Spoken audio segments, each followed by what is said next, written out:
I'm Clara, the one who jumped out of the family circus into the big city zoo after college. Sold pet products like they were going out of style and finally opened my own little spot, Clara's Critter Corner. It was my slice of heaven in a concrete jungle, just a hop, skip, and a jump from my apartment. Hitting up pet expos and vet clinics became my jam. That's where the world threw Ella at me.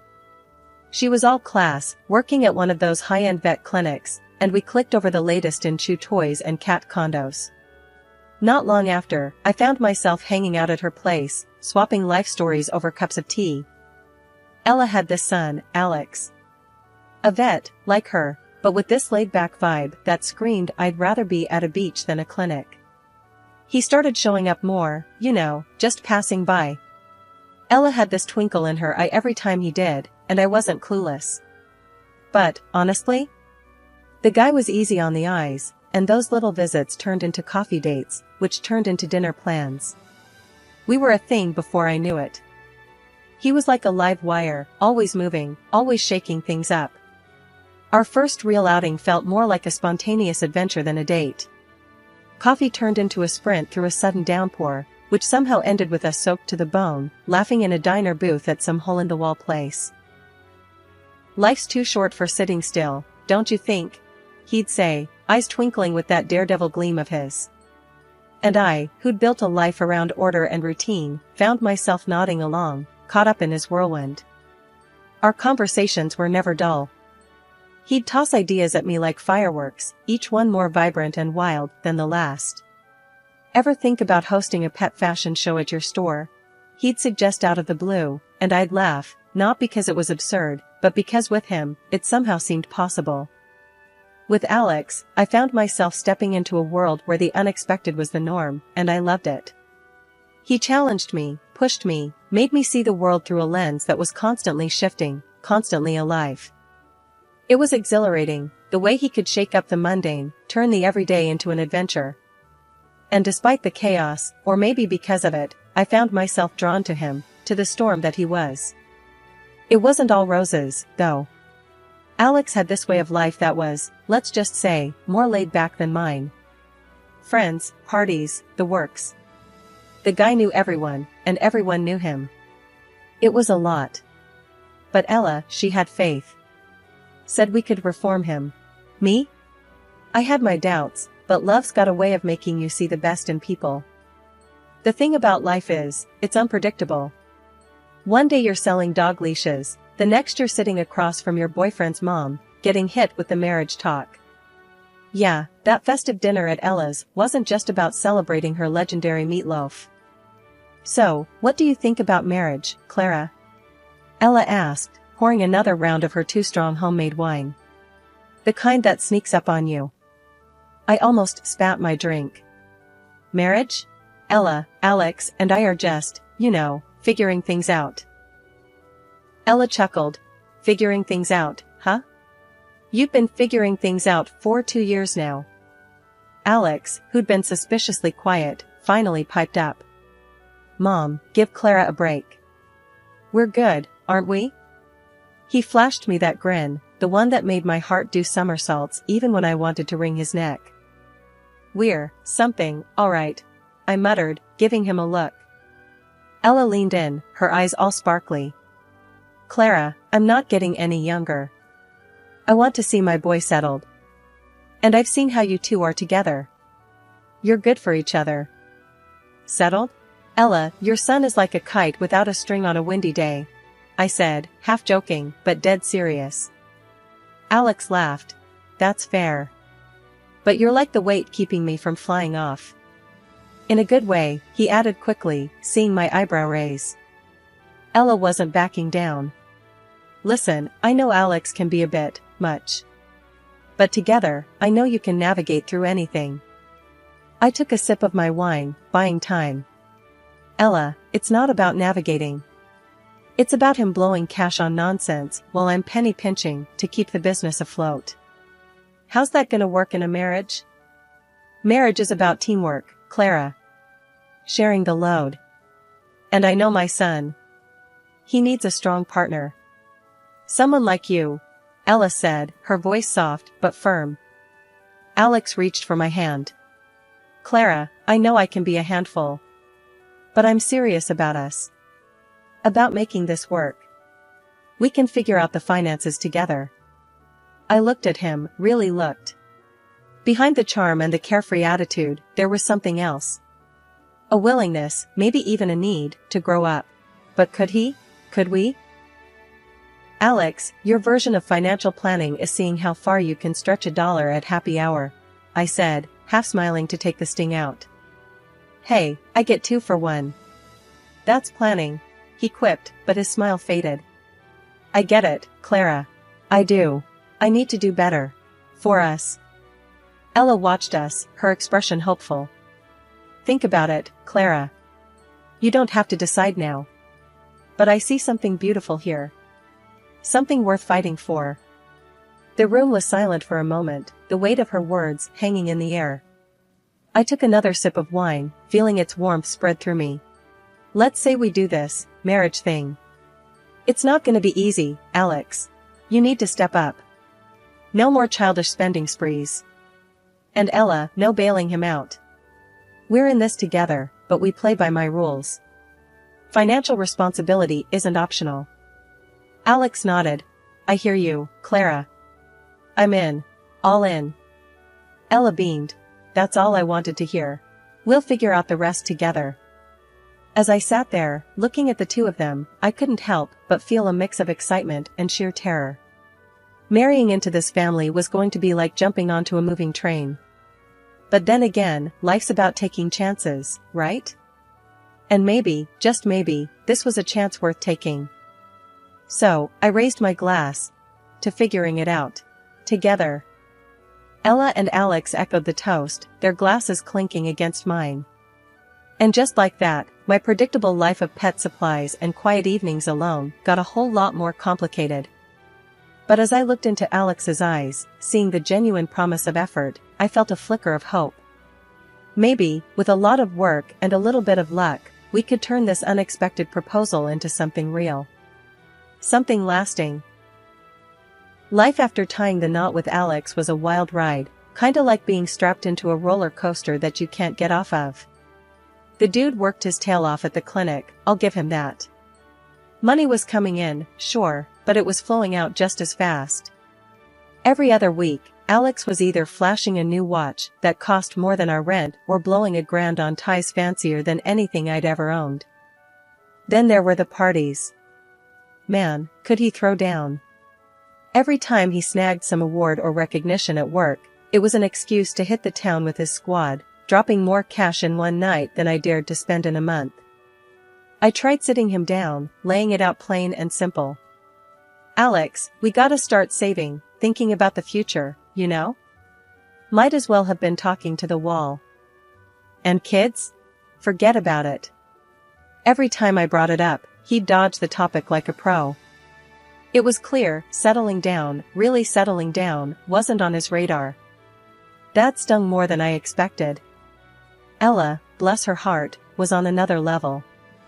She'd always been the type to handle her business, money-wise. But with retirement, she started tightening the purse strings, getting real about her expenses. That's when she dropped the idea on us, let's get serious about the family budget. Time to pool resources, track every dime. Sounded like a lifeline to me. So, we opened this joint account, a pot for all things house and home. At first, Alex was on board, chucking in a decent share. But like clockwork, his enthusiasm fizzled. Payments became, oh, I'll do it tomorrow, until tomorrow never came. One evening, I cornered him, ready for a showdown. Alex, we talked about this. You, me, your mom, we're a team now. Time to act like it. He just shrugged, that maddening, laid-back shrug of his. Clara, this is just how things have been, you know? Mom's always had the bills and groceries covered. I take care of my own stuff. Why mess with a good thing? A good thing? My blood boiled. A good thing? Alex, we're supposed to be building a life here, not running some freewheeling bachelor pad. Things need to change. His reply was a cold splash of reality. Change? Clara, this is me. It's always been this way. Why start pinching pennies now? Life's got a funny way of throwing curveballs, and mine came in the form of 2 pink lines on a pregnancy test. Heart pounding, I broke the news to Alex, hoping, praying for a flicker of joy, a spark of excitement. His reaction? Cold enough to freeze hell over. Clara, are we sure we want to keep it? He tossed out, casual as if discussing the weather. The words hit like a sucker punch. I stood there, stunned, my heart sinking to my toes. Absolutely. I shot back, my voice laced with steel. This isn't up for debate. Ella, on hearing the news, wrapped me in a hug, her support unwavering. We're in this together, dear, she assured, a rock in the storm that was brewing. Juggling the pet store with morning sickness was a Herculean task. Every day felt like running a marathon with lead shoes. So, I did what I had to do, pivoted to online sales, rented a warehouse near Ella's, to ease the load. The digital leap was a lifeline, keeping my dream afloat as I navigated the rough waters of pregnancy. Then, as if life decided I hadn't had enough, Ella fell sick, landed straight in the hospital. My heart was torn between worry for her and anger at Alex, who couldn't be bothered to show his face at the clinic. Every day, I was there, holding Ella's hand, whispering promises of better days, while Alex, God knows where he was. Bringing Ella home was another chapter in the saga. I became nurse, caretaker, daughter she never had. Meanwhile, Alex was off gallivanting with his pals, as if his mother lying weak in bed was someone else's problem. Can't you spare a moment for your own mother?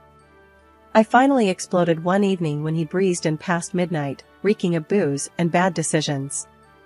She's got you, hasn't she? He retorted, a smirk playing on his lips that I itched to wipe off. Ella's your mother, Alex. Your mother. I spat the words, each one dripping with contempt. She needs us, not just me. But my words were rain against a window, seen but not felt. Alex shrugged off the responsibility like it was nothing, leaving me to wonder how the man I married had vanished so completely. Bringing a new life into the world should have been the kind of joy you shout from the rooftops. But when that day came, the echo of my joy bounced off walls built up by Alex's absence and indifference. Our baby boy, Lucas, was perfect, a tiny bundle of hope in a tangled mess of disillusion. Ella was my rock, stepping up in ways I never imagined. He's beautiful, Clara.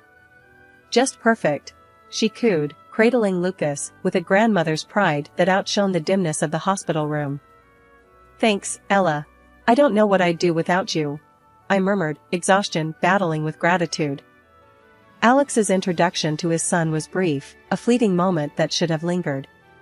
He's got your eyes, was all he offered before his attention slid away, back to his phone, to a world that didn't involve dirty diapers or midnight feedings. The first few weeks blurred into a cycle of feedings, diaper changes, and stolen moments of sleep. Through it all, Ella was my pillar, while Alex, well, he might as well have been a ghost for all the help he was. One evening, as I tried to balance the books for the online store with Lucas finally asleep in my arms, I confronted Alex. Can't you see we need you here? Not just physically, but really here, with us? Alex shrugged, a gesture that seemed to be his new mode of communication. Clara, you've got this parenting thing down. Besides, I'm not cut out for the baby stage. It's all crying and stuff. Stuff? That stuff is your son, Alex. Your flesh and blood. I shot back, frustration simmering. You think I've got it all figured out? I'm winging it every single day, hoping I don't mess up. We're supposed to be in this together. He looked at me, really looked, for the first time in what felt like forever. Clara, I just don't know how to be the dad you want me to be. It's not about being the dad I want, Alex. It's about being the dad Lucas needs. He needs his father. And I need my husband, not a roommate who disappears at the first sign of responsibility. The words hung heavy between us, a chasm of unmet expectations and fading hopes. Ella, overhearing, chimed in, Alex, love, being a parent is about learning on the job. You won't know until you try. And trust me, your boy will love you for just being there." Her words, meant to bridge the gap, fell on deaf ears. Alex mumbled something about needing air and left, the door closing softly behind him. In his absence, Ella and I found a rhythm, a new normal, that saw us through each day. Our home was filled with the sounds of Lucas's gurgles and giggles, a bittersweet symphony that underscored what was missing. "Clara, you're doing an amazing job. Lucas is lucky to have you," Ella said one night as we sat exhausted but content in the living room. "Thanks, Ella. We're lucky to have you, too." As for Alex, I just wish he realized what he's missing. As days turned into weeks, and weeks into months, the gap between Alex and us widened. Old habits, it seemed, died hard. And as I watched Lucas grow, a tiny heart beating with potential, I couldn't help but wonder what it would take for Alex to see the treasure before him, to trade old habits for new beginnings. The day started like any other, with the routine hustle of managing my online store while balancing the demands of motherhood. It was during one of Lucas's naps that I decided to check our family account, a routine task that had become second nature. What I found was anything but routine. $20,000, our hard-earned savings, painstakingly accumulated for Lucas's future, was missing. A cold sweat broke out as I frantically scrolled through the transaction history, my heart sinking with each click. The withdrawal was flagged just 2 days ago. Without a second thought, I grabbed my phone and dialed Alex. "Alex, we need to talk. Now." "It's about the bank account," I said, my voice trembling with barely contained anger. "What's up?" His casual tone was like a slap across my face. "Where's the $20,000, Alex? It's gone. Vanished. Please, tell me there's a good explanation for this," I pleaded, clinging to a shred of hope that there was a misunderstanding. There was a pause on the line, a hesitation that spoke volumes before he replied. "Look, Clara, it was a matter of life or death. I had to use it." "A matter of life or death?" "Alex, what could possibly—" I began, but he cut me off. "We'll talk when I get home, okay? Just, trust me," he said before hanging up. The hours until his return were agonizing, filled with worst-case scenarios and a growing sense of dread. When I finally heard the sound of a car pulling up, I rushed to the window, expecting an ambulance, a police car, anything that signaled a genuine emergency. Instead, I saw a sleek, new sports car gleaming in the driveway. Alex walked in with a swagger, the car keys twirling around his finger. "What do you think? Nice, right?" I stared at him, disbelief clouding my vision. "Nice? You spent our savings on a car? Alex, please tell me this is a joke."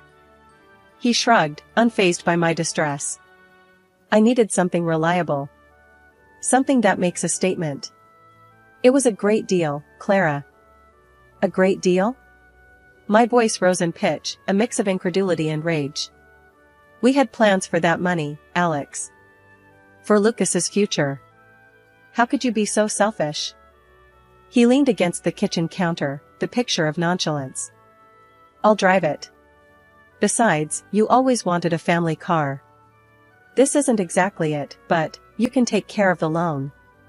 Consider it a thank you for marrying me," he said, his arrogance stinging like salt in an open wound. I felt my knees weaken under the weight of his betrayal. "Thank you? For marrying me? Is that what our marriage is to you? A transaction?" He sighed, a sound of exasperation that fueled my anger. "I'm tired of this, Clara. Tired of the arguments, of feeling trapped. If you can't handle this, maybe you should just leave," he said, tossing a stack of papers on the table. Among them, the divorce papers stood out, a testament to the depth of his indifference. Signed. Sealed. Delivering the final blow to our crumbling marriage. "This is what you want?" I asked, the fight draining from my voice as the reality of his betrayal settled in. "It's for the best. We're clearly on different paths," he replied, his tone devoid of any emotion. The room spun as I processed the magnitude of his actions. Not only had he jeopardized our son's future, but he'd also unilaterally decided to end our marriage, all for a fleeting symbol of status. As Alex's words, cold and detached, filled the air, Ella walked in, Lucas cradled in her arms.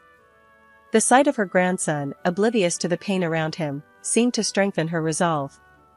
Hearing the talk of divorce, Ella's expression hardened. "I've made my decision," she declared, her voice steady but laced with emotion. "I'm staying with Clara and Lucas. They're my family now."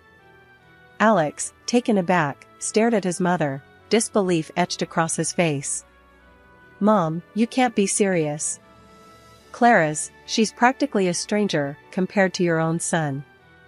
Ella shook her head, a mixture of sorrow and determination in her eyes. "Clara has shown more strength and commitment to this family than you ever have, Alex. I spoiled you, gave you everything, hoping it would fill the void your father left. But all it did was make you selfish, irresponsible." Turning to face Alex squarely, Ella's next words were a gut punch. "I'm ashamed of what you've become.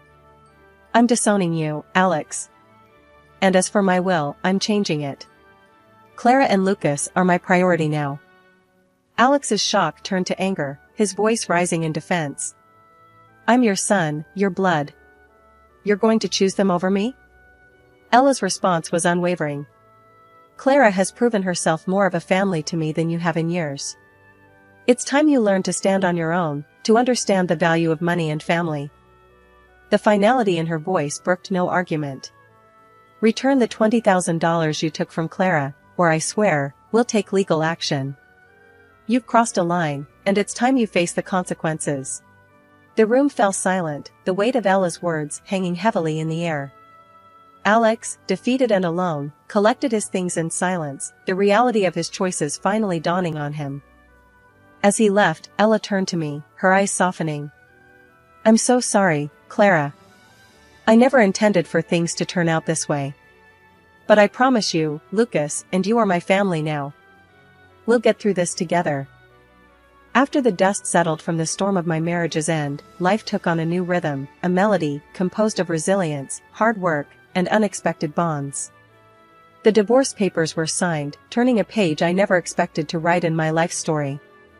But here we were, me, Ella, and Lucas, creating a new definition of family. Ella had been more than just a mother-in-law. In the wake of Alex's departure, she became my anchor, and together, we were determined to provide Lucas with a solid foundation, one built on love, respect, and the kind of hard work that molds character. "Lucas will know the value of responsibility, of earning his keep," I mused aloud one evening as Ella and I sat, planning the week ahead. "We're going to raise him to be the man Alex never chose to be." Ella nodded, her agreement silent but resolute. "He'll be better for it, Clara. With us guiding him, how could he not?" The irony of our situation wasn't lost on us. Alex, who had floated away on a cloud of his own making, was a distant figure in the life of his son, a cautionary tale of wasted potential and misplaced priorities.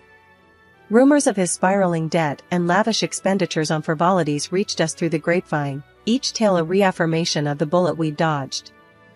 Our focus remained undeterred. My online pet store, born out of necessity, had flourished into a thriving business, providing not just for our immediate needs, but allowing us to look ahead with optimism. The lessons of the past, of Alex's failings, and our own trials, were the bedrock on which I built my enterprise. Ella, ever the matriarch, took a bold step to secure our future further. Rewriting her will, she made Lucas and me the heirs to her legacy, a gesture that cemented our bond and commitment to each other and to the values we aimed to instill in Lucas. "As long as I'm around, you two will never want for anything," Ella declared, her words not just a promise, but a vow. "This family, what we have here, it's worth more than any material wealth." Her actions spoke louder than words, a testament to her belief in us, in the family we'd become. Together, we faced the future not as remnants of a broken past, but as architects of our destiny, united by love and a shared vision for what lay ahead. "We're doing okay, aren't we, Ella?" I asked one evening, as we watched Lucas play in the garden, his laughter a balm to the scars of the past. "We're doing more than okay, Clara.